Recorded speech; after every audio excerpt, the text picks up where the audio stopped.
इस वीडियो में हम अमेज़ॉन टू अमेज़ॉन सर्चिंग का सेकंड मेथड डिस्कस करेंगे। इससे पहले वाली वीडियो में हमने अमेज़ॉन टू अमेज़ॉन सर्चिंग का फर्स्ट मेथड डिस्कस किया था। ये मेथड उस मेथड से ज़्यादा इजी है। इसमें हम अमेज़ॉन का फ्रंट पेज ओपन करेंगे और उसकी सर्च बार में किसी भी प्रोडक्ट का नेम लिख कर सर्च कर लेंगे। जैसे फॉर एग्ज़ाम्पल मैं यहाँ पे वाटर लिख कर सर्च कर रही हूँ। जब मैंने वाटर लिख कर सर्च किया है तो जितने भी ब्रांड्स हैं जो वाटर को सेल कर रहे हैं वो सारे ब्रांड्स यहाँ पे शो हो गए हैं।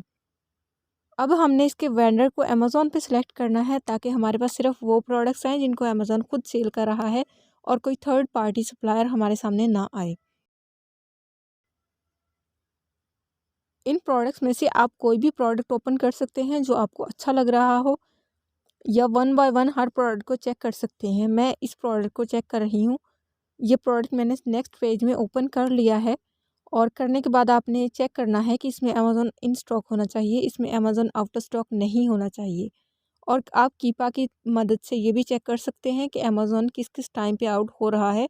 और इसमें जो ग्राफ है वो इसका ग्राफ ऐसा होना चाहिए कि ये बहुत कम आउट ऑफ स्टॉक हुआ हो या बहुत रेयर आउट ऑफ स्टॉक हुआ हो। ये ना हो कि ये हर आए दिन आउट ऑफ स्टॉक होता रहे।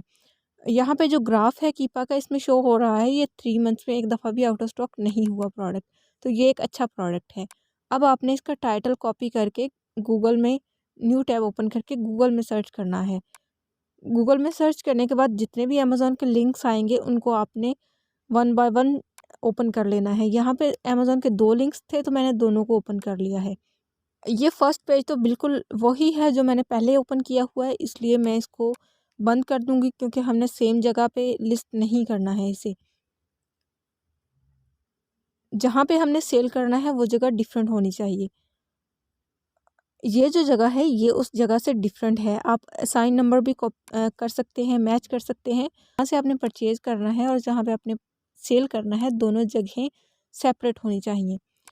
अब हम इसकी प्राइस बना लेते हैं कि हमें इसमें कितना प्रॉफिट होगा अगर हम इस प्रोडक्ट को सेल करते हैं। तो इसकी जो प्राइस है जहाँ से हमने इसे परचेज़ करना है, इसकी प्राइस है 22 पॉइंट समथिंग और हम अपनी फ़ाइल में 23 पॉइंट समथिंग लिखेंगे क्योंकि $1 तकरीबन इसमें टैक्स पड़ जाता है।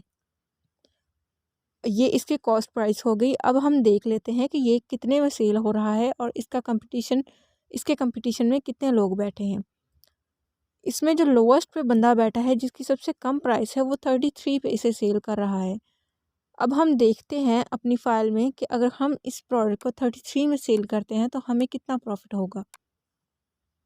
यहाँ पे 4 पॉइंट समथिंग का प्रॉफिट हो रहा है जो कि अच्छा प्रॉफिट है। मतलब कि हम इस प्रोडक्ट को लिस्ट कर सकते हैं।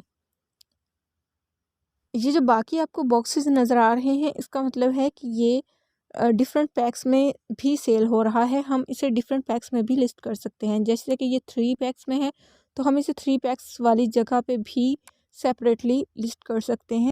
उसका मेथड ये है कि हमने जब इसका SKU बनाना है तो हमने उसके साथ 3 लिखना है ताकि हमें पता हो कि जब इसका ऑर्डर आए तो हमें पता हो कि हमने इसे 3 की क्वांटिटी में भेजना है। और जो इसकी सिंगल कॉस्ट प्राइस है इसको हमने 3 के साथ मल्टीप्लाई कर देना है ताकि 3 पैक्स की कॉस्ट प्राइस बन जाए। अब हम देख लेंगे कि ये 3 का जो पैक है ये कितने में सेल हो रहा है। ये तकरीबन 97 में सेल हो रहा है तो हम अपनी फ़ाइल में 97 पुट करके देखेंगे कि हमें 97 में कितना प्रॉफिट हो रहा है। 97 में अगर हम इसे सेल करते हैं तो 11 पॉइंट समथिंग हमें प्रॉफिट होगा जो कि अच्छा प्रॉफिट है। इसी तरह से ये बाकी सारी जगहें हैं। एक जगह पे ये 10 के पैक में सेल हो रहा है, एक जगह पे ये 2 के पैक में सेल हो रहा है। तो आप वन बाय वन इनकी ऐसे ही प्राइस बना के और SKU बना के इनको इन जगहों पे लिस्ट भी कर सकते हैं। इसी सिंगल प्रोडक्ट को हम इन 3-4 जगहों पे सेल कर सकते हैं।